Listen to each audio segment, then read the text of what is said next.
Hello, everybody, and welcome to the first session of the focused lung ultrasound, point-of-care ultrasound in respiratory problem. And the first session will be about the introduction to this skill. And the objective of this session is to talk about background, technique, and some glimpse about the anatomy of that's important to the lung ultrasound, and they will talk about A lines and B lines. So ultrasound, there is a very good body of evidence that ultrasound is a super good tool in diagnosis of different problem and assessing them, like RDS, TTN, pneumonia, pneumothorax, pleural fusion, chronic lung disease, bronchiolitis, and asthma. Also, the ultrasound can be used to help us do some procedure relating to the respiratory system. When we do the ultrasound, it should be processed and it should be organized for the other organization and fluency of the work, in addition to the process of reporting the finding. So what we do, we divide the lung into two sides, right and left, and each side divided into segments, R1 and R2, looking to the anterior part of the lung. And then there is the R3, which looks to the lateral part of the lung, and there is R4, which looks to the diaphragm, and there is R5 and R6, which look to the back of to the posterior part of the lung. These are all the right side. On the left side, there is same process, but it's designed as L. So L1, 2, 3, 4, 5, 6, and 5 and 6. In each window and each segment, you can do the perpendicular scanning, perpendicular over the ribs, or you can do transverse view or on the same direction of the ribs. And in each view or in each area, you can consider doing Doppler if you suspected some pathology that need Doppler to be to have better assessment. So again, there is anterior right and anterior left, two areas. There is the hepatic area and the splenic area, and there is also the lateral area on the left, and there is the posterior area.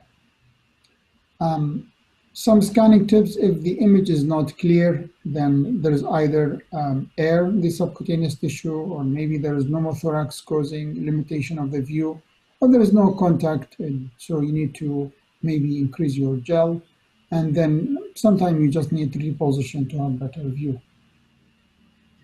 There's two transducers. The first one called hockey stick, which give us the straight picture. It's a rectangular picture, and it's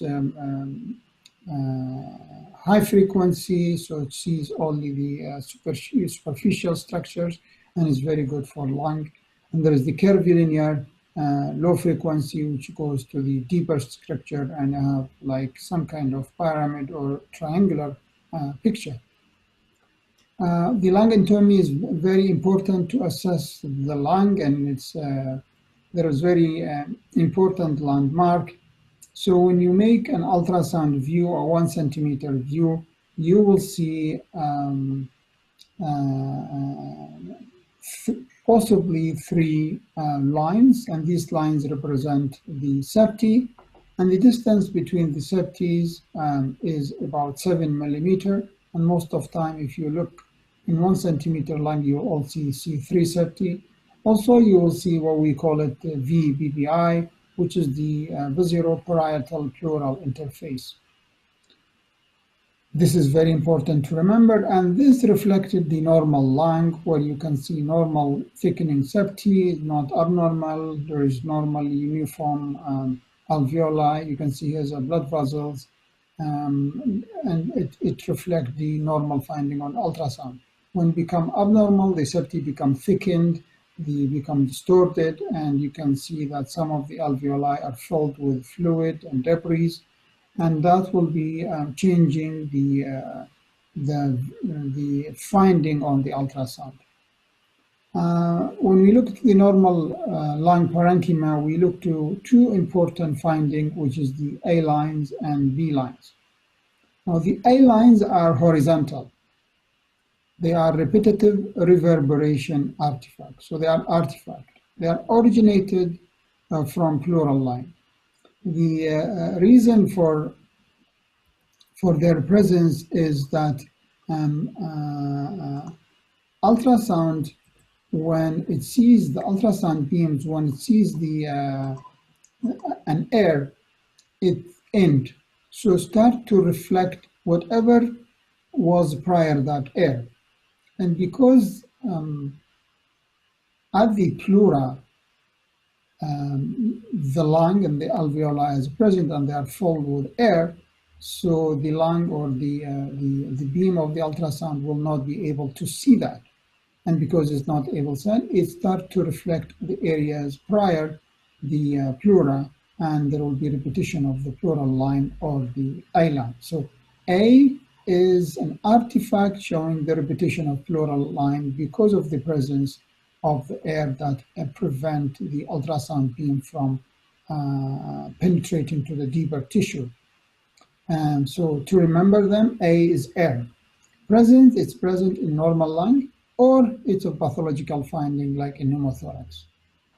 The A line represents an artifact, so it's A, artifact, and it's air.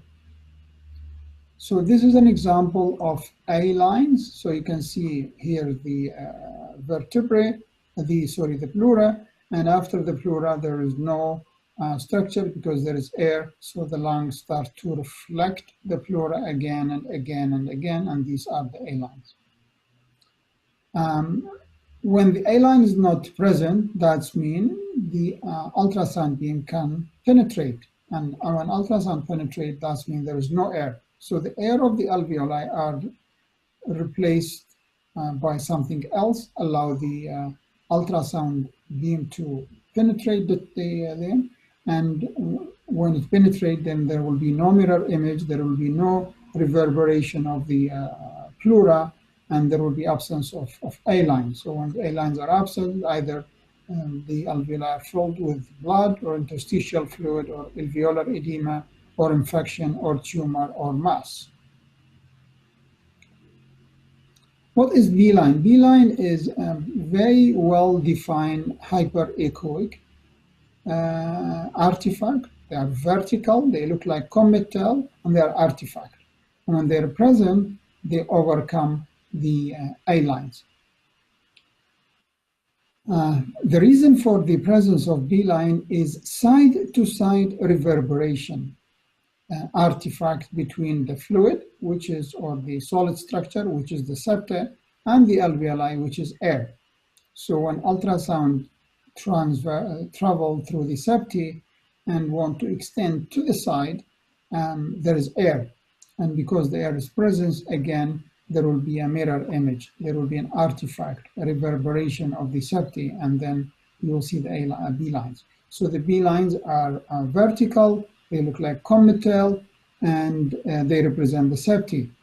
And they are exactly same of the Kerley's lines or B lines on X-ray. So here's an example of a B line, another one, and another one. So these are B lines. And again, they represent the interalveolar septi interface, and they are considered normal if they are minor, and if the distance that separates them is more than 7 millimeters, and they are not reaching the end of the image, and they should be 3 or less in one section. They are abnormal if they are 5 or more. If the distance between them is less than 7 millimeters, up to 3 millimeters, they represent the septi. And if they are less than the distance between them, if less than 3 millimeters, they represent the starting process of the alveoli being sick. And when they are abnormal, they also reach the end of the picture. So again, if they are less than 3 and distance is 7 millimeter, they are normal. If they are between 3 and 5 and the distance between them is between 3 and 7, they represent the septi.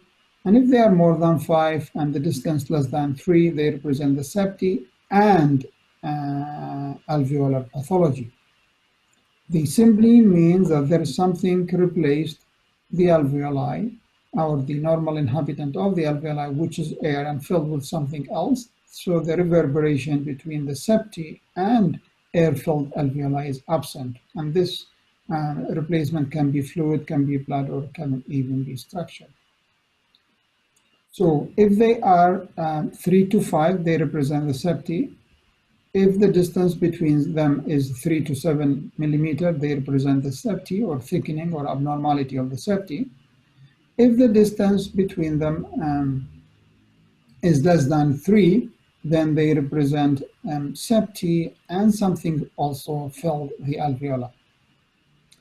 If they are confluent, they represent severe problem like edema and RDS. They disappear when there is A-line, so in case of pneumothorax. And this is the picture that we thought. So in 1 centimeter, in one section area, you will see 3 B lines, 7 millimeter distance between them. So they represent the septi. When they become more than 3, less than 5, they start to represent an abnormal septi. But when they become more than 5, and the distance between them less than 3 millimeter, they represent the abnormality in septi, but adding to it abnormal alveolar. So again, if they are 3 and less, if the distance is 7 millimeter, they represent normal septi. If the number is between 3 and 5, and the distance between 3 and 7 millimeter, they represent abnormal septi. And if their number is more than 5 and distance less than 3 millimeter, they represent abnormal septi and abnormal alveoli. This is a kind of reporting system because it's a focus ultrasound. Is not free. We're not radiologists. So we are concentrating on certain protocol using certain procedures and doing the assessment. So we write the areas and then we give score. So, and then the score is ranging from 0 to 3. And according to that, we can give total score, and that will help us to give the final diagnosis. And by this, I conclude the first session. Hope to see you in second session. We will talk about pathology, which is pneumothorax. And I hope you understand this session. Thank you very much for listening.